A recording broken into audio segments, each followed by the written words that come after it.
చింతకాయ రవి అప్పుడు కూడా ఆయన ఒక ఐడియా చెప్తుండేవాడు, రొమాంటిక్ ఋషి అని. రొమాంటిక్ ఋషి టైటిల్. ఓకే. ఆ రొమాంటిక్ ఋషి మిరపకాయ. ఓ అది పవన్ కళ్యాణ్ గారితో చేయాలని ఆయన కోరిక.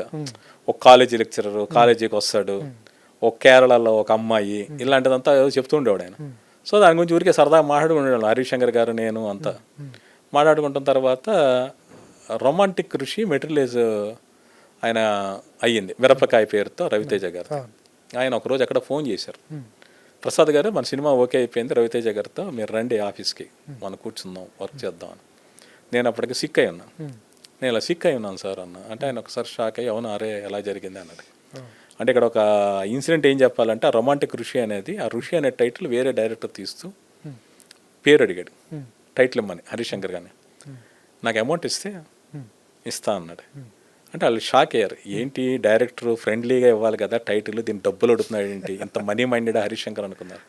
ఆయన ఉద్దేశం అది కాదు, నేను అప్పుడు ట్రీట్మెంట్లో ఉన్నాను, సో ఆ ట్రీట్మెంట్గా ఉపయోగపడుతుందని చెప్పి ఆ టైటిల్ అమ్మగా వచ్చిన డబ్బులు నాకు ఇవ్వద్దు, ఇలా ప్రసాద్ గారు ఉంటారు ఆయన అకౌంట్లో వేసేయండి అని పంపించారు. ఇలా హరీష్ శంకర్ కాదు మొత్తం ఇండస్ట్రీ అంతా నాకు సపోర్ట్ చేశారు.